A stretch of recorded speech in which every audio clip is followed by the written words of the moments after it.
उसके बाद में नेक्स्ट टॉपिक आता है हेटेरोट्रॉफिक न्यूट्रिशन, जिसको थोड़ा सा ब्रीफ में पहले बताया था टाइप्स ऑफ न्यूट्रिशन में। तो ये क्या होता है? It is the nutrition in which an organism depend on other living organism. इसमें कोई भी ऑर्गेनिज्म है, लिविंग है, तो वो किसी दूसरे लिविंग ऑर्गेनिज्म पे डिपेंड होगा, चाहे वो प्लांट्स हो या अदर एनिमल्स हो। Organism takes food and used by various means. Food को लेकर के अलग अलग तरीके से उसका यूज करते हैं। Some organism break down food outside the body. कुछ ऑर्गेनिज्म ऐसे होते हैं जो अपनी बॉडी से बाहर ही डाइजेशन कर लेते हैं, फूड को बॉडी के अंदर नहीं ले जाते हैं, पहले ही उसको सिंपल फॉर्म में ब्रेक डाउन कर लेते हैं, यानी डाइजेस्ट कर लेते हैं, और जो डाइजेस्टेड फूड होता है तब उसको खाते हैं। एंड एब्जॉर्ब इट, जैसे fungi like bread mould, east, mushroom, ये सब क्या करते हैं? इनमें कोई भी डाइजेस्टिव सिस्टम नहीं होता है, पहले से ही फूड को डाइजेस्ट कर लेते हैं, ब्रेक डाउन कर लेते हैं सिंपल फॉर्म में। जब सिंपल फॉर्म में वो टूट जाता है तो उसको डायरेक्टली एब्जॉर्ब कर लेते हैं। Some take in food and break down inside the body. बाकी जो एनिमल्स बचते हैं उस फूड को खाते हैं और बॉडी के अंदर उसका ब्रेक डाउन होता है सिंपल फॉर्म में, जिसको डाइजेशन होता है। Some organism take food from organism without killing it. कुछ ऑर्गेनिज्म ऐसे होते हैं जो फूड लेते हैं दूसरे से, लेकिन उसको मारते नहीं, मरने नहीं देते और ज़बरदस्ती उससे फूड कैसे लेते हैं? उनकी बॉडी पे रह के। पैरासाइट, पैरासाइट नाम सुना है ना? क्या होते हैं पैरासाइट? वो अपने होस्ट जो जबरदस्ती दूसरे पे डिपेंड होते हैं वो पैरासाइट होते हैं। ठीक है, पैरासाइट का एग्जाम्पल बताया था ना? नहीं बताया? मस्कीटोस। पैरासाइट किसी के घर पे आया है कभी? मस्कीटोस होता नहीं आया? लीच। नहीं आया तो बताते। तुम्हारे घर पे कोई मेहमान आ गया तो मेहमान जो आएगा वो क्या होगा? Parasite, guest. ठीक है, और तुम्हारे घर पे आया है तो तुम क्या होगे? इसमें भी वही होता है, पैरासाइट क्या होता है? गेस्ट होता है, और जिसकी बॉडी पे रहता है वो होता है होस्ट। अब क्या ये करता है, जैसे मेहमान आ गया, मेहमान ने कहा कि हम जाएंगे, देखो रुकेंगे घर पे तुम्हारे, और काम कुछ करेंगे नहीं क्योंकि मैं मेहमान हूं। जैसे ही खाना तैयार हो सबसे पहले खाना हमको मिलना चाहिए, जो चीज़ हम मांगे हमको हमारी जगह मिल जानी चाहिए, और घर जाने के लिए कहना मत। तो 1-2 दिन मेहमान रहेगा, 5 दिन 10 दिन रहेगा, हो सकता है 1 महीने, बाद में सबको गुस्सा आएगा, सामने भले न कहीं पीठ पीछे तो गालियाँ देंगे। हैं? ऐसे कोई मेहमान होते हैं इतने दिन रुकने वाले जबरदस्ती वाले, तो ऐसे मेहमान को क्या बोलते हैं? पैरासाइट। हाँ, पैरासाइट। अब वो क्या है? पैरासाइट। ठीक है, जो कोई भी काम नहीं कर रहा है, ये केवल पड़े पड़े खाना खा रहा है, तो वो होता है पैरासाइट। ठीक है, जैसे कसकटा। कसकटा का नाम सुना है? अमरबेल। अमरबेल नहीं सुना ना? जो प्लांट्स होते हैं उन प्लांट्स में कभी कभी क्या होता है कि इस तरह की एक बेल होती है, प्लांट के ऊपर चढ़ जाती है, जिसकी नीचे कोई रूट नहीं होती, जड़ नहीं होती है सिर्फ, लेकिन इसी प्लांट के तने के चारों तरफ लिपटी हुई होती है। जब तना मोटाई में बढ़ता है तो ये जो जहाँ जहाँ से ये टच होती है स्टेम में, तो वहाँ पेनिट्रेट कर देती है, लाइनिंग बन जाती है। जब इसको छुटाएंगे तो तने में लाइनिंग बनी हुई है, उस लाइनिंग से ये क्या करता है? फूड लेता है, वाटर भी लेता रहता है, तो इसमें रूट्स की आवश्यकता ही नहीं। जब फूड और वाटर सब कुछ मिल रहा है, उसको बनाया हुआ पहले से ही, इस प्लांट ने जो बनाया वो पहले से ही कसकटा को मिल रहा है। ये प्लांट है, ये इसके चारों तरफ तने में लिपटा हुआ है। अमर, क्या नाम है इसका? अमर, मरता है ही नहीं वो, मरेगा नहीं। पैदा कैसे होता है? हाँ, जैसे ही उसको सपोर्ट मिला तो वो उसके चारों तरफ फिर से मर बेल होती है। जैसे इसको ले लिया आपने, इस तरह से इसको टुकड़ों में काट दिया, पड़ी रहेगी। जैसे ही इसको कोई प्लांट यहाँ से ग्रो होगा, सपोर्ट मिलेगा, तो ये भी अपना निकालना शुरू कर देती है, छोटी छोटी कलियाँ निकलने लगती हैं और फिर इसी के ऊपर, हाँ पैरासाइट है ना, पैरासाइट है ये रूट्स नहीं होती है इसमें, रूट्स की आवश्यकता ही नहीं है। यहीं से ये पेड़ पे लिपटना शुरू कर देती है और पेड़ के जहाँ से स्टेम से ये टच होगी वहाँ से ये फूड को स्टेम से, स्टेम में जो फूड आएगा लीव्स ने बनाया है उसको एब्जॉर्ब कर लेगी और वाटर जो रूट्स के द्वारा जा रहा है वो भी स्टेम से ही खींचेगा। प्लांट को थोड़े बहुत में कोई नुकसान नहीं। जैसे आपका सिर है, आपके सिर में जूं है, तो नुकसान क्या है? अगर थोड़े बहुत हैं तो कोई नुकसान नहीं, और अगर बहुत सारे हो गए तो नुकसान हो। अगर इसमें एक लिपटा हुआ है ठीक है, कोई बात नहीं। अगर वही बहुत ज़्यादा फैल गया, उसकी ब्रांचेस निकल आई चारों तरफ और सारी ब्रांचेस को कवर कर लिया तो नुकसान है। तो ज़्यादा फूड वो एब्जॉर्ब करेगा। तो जो ज़्यादा फूड इसने बनाया तो अपने मतलब भर का, क्योंकि जितने प्लांट्स में होते हैं सब बनाते मतलब भरता है, लेकिन फिर भी कभी कभी थोड़ा एक्सेस बच जाता है। हम लोग भी खाना बनाते हैं घर पे, पकाते हैं तो भी एक्सेस बच जाता है थोड़ा। तो कोई मेहमान आ गया अचानक से तो इतना कम नहीं होता है शायद किसी के घर में कि एक दो रोटी उसको ना मिल पाए।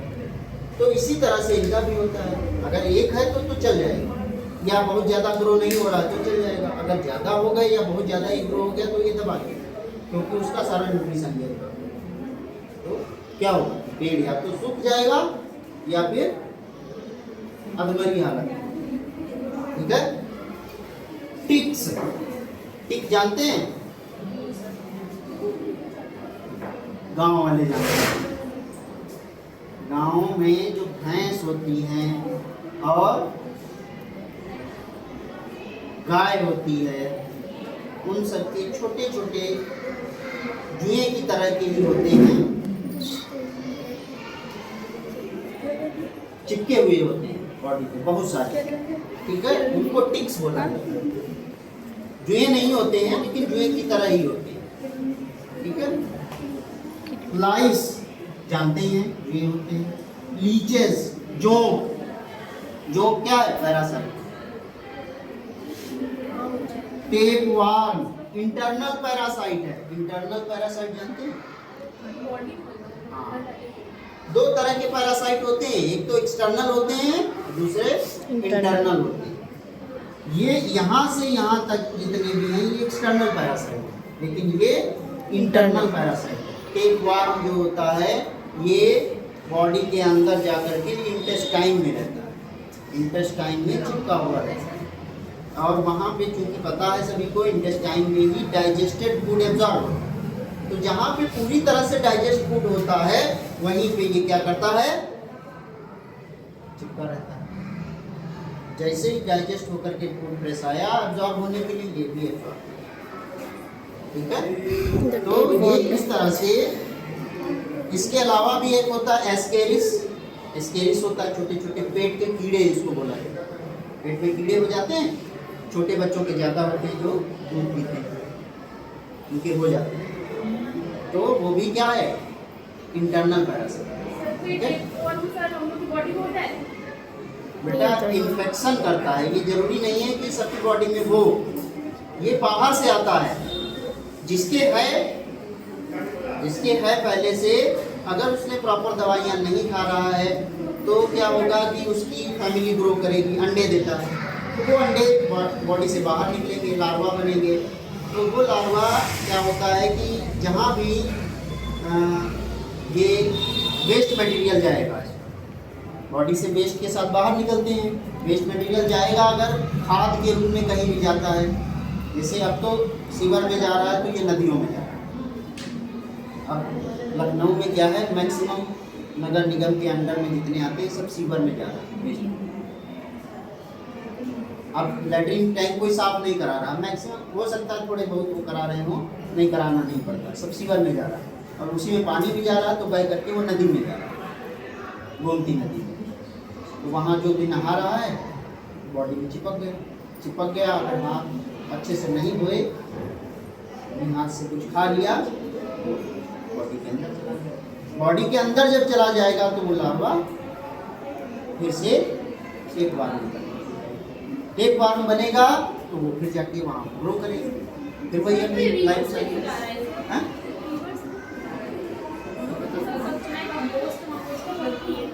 कैसे बनाएंगे? कितना पूरे लखनऊ का है तो कहाँ छोड़ेंगे इसको? पानी भी तो जा रहा साथ में, कहाँ छोड़ेंगे इसको? तो छोड़ने का रास्ता तो वही है। पहले भी जो बनते थे शहर, बड़े बड़े बसाए जाते थे हजारों साल पहले, तो भी नदी किनारे बसाए जाते थे। पानी के स्रोत अच्छे, पानी पीने को मिल जाए और जो वेस्ट बचे। और अब ये वेस्ट ऐसे जा रहे हैं कारखानों से, जितना वेस्ट बचता है मशीनों की धुलाई, मशीनों को ठंडा करने के लिए, वो भी केमिकल्स जितने वो भी सब इसी में छोड़ देंगे। कहाँ छोड़ देंगे? बाकी अब जगह ही नहीं है। पहले तो चलो जगह थी छोड़ने के लिए, पहले जगह थी, सब खेती, पूरा खेती नहीं होती थी। अब तो हर जगह लखनऊ के अंदर क्या बाहर भी जहाँ हैं लोगों के खेत हैं, खेत में किसी के थोड़ी छोड़ देंगे गंदगी, लाओ इसमें छोड़ देते हैं, नहीं छोड़ सकते। वही एक राक्षस है, तो वहाँ जा रहा है। इसके अलावा जब पहले सफाई होती थी तो जब टैंक साफ करने जो ट्रैक्टर से आते थे लेकर के सीवर साफ करते थे, तो वो भी उसको इकट्ठा करके टैंक में ले जाते थे। और जो किसान होते थे आसपास के गाँवों के, उनको जा कर के उनसे पैसे लेते थे 1500 रुपये हर उसके टैंक के, और जा कर के उनको खेतों में डालते थे। 5 दिन 10 दिन पड़ा रहता था, सड़ जाता था, अच्छे से सूख जाता था, फिर उसमें पानी डाल दिया जाता था, फिर जुताई हो जाती थी खेत की, तो वो क्या बन जाता था? कंपोस्ट हो गया। तो कंपोस्ट हो जाता था तो जो भी उसमें सब्जियां वगैरह उगाते थे तो अच्छी हो जाती थी। तो उन्हीं सब्जियों में किसी में चिपका हुआ है, इसका लार्वा खाया, पकाया नहीं अच्छे से, सलाद के रूप में खीरा खा लिया, उस खीरे में चिपका हुआ, क्या होगा? दिखेगा कहाँ से? ये बहुत ज़्यादा छोटा होता है, माइक्रोस्कोपिक होता है, तो कहाँ से दिखेगा? Sir don't so this. Larva नहीं दिखता है जल्दी, लार्वा बहुत छोटा होता है, एक मिनट बहुत छोटे होते हैं और भी छोटे होते हैं, ठीक है?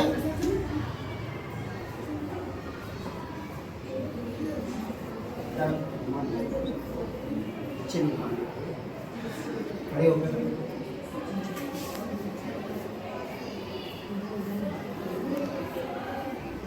नेक्स्ट टॉपिक आता है अब मनुष्य में न्यूट्रिशन कैसे होता है, nutrition in human being.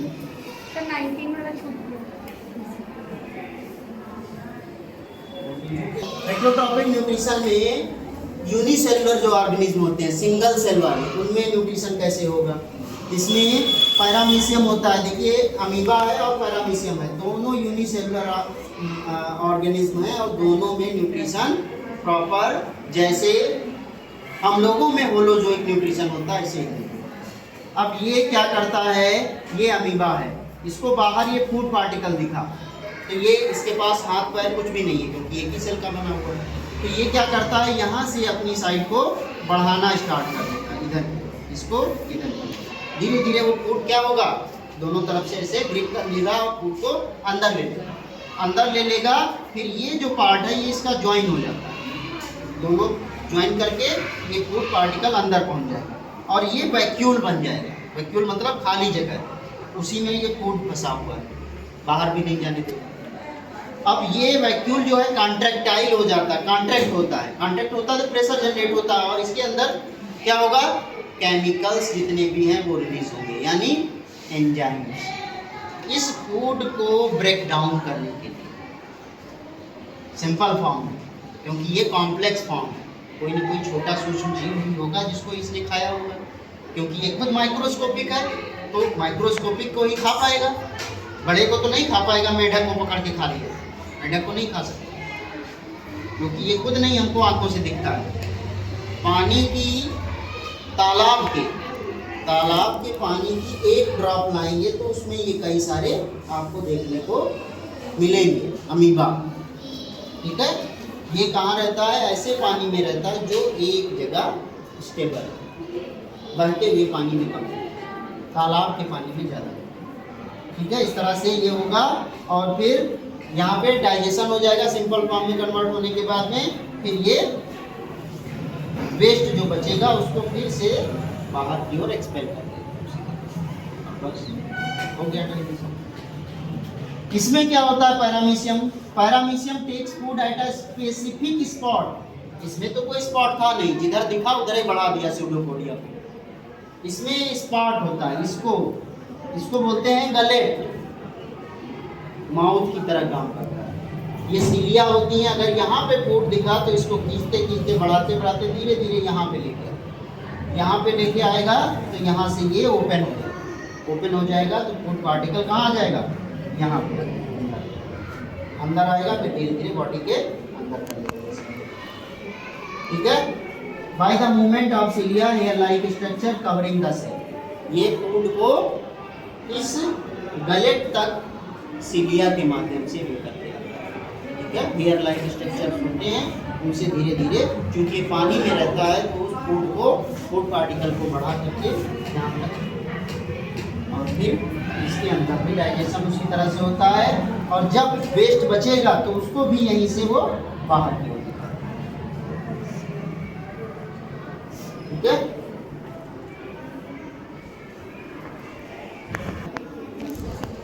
Human alimentary canal is a long tube extending from the mouth to anus. Human का पूरा डाइजेस्टिव सिस्टम जो होता है इसको बोलते हैं एलिमेंट्री कैनाल, जो कि माउथ से स्टार्ट होकर के पूरा ये लास्ट तक एनस तक एक ट्यूब लाइक स्ट्रक्चर। पहले यहाँ, फिर स्टमक, फिर स्मॉल इंटेस्टाइन, फिर लार्ज इंटेस्टाइन, फिर। ठीक है, तो ये जो होता है 7 से 8 मीटर के लगभग में लंबी ट्यूब जो होती है, इसको बोलते हैं एलिमेंट्री।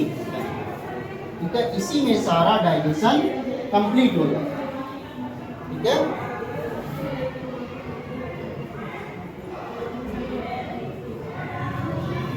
फूड का डाइजेशन स्टार्ट होता है माउथ से।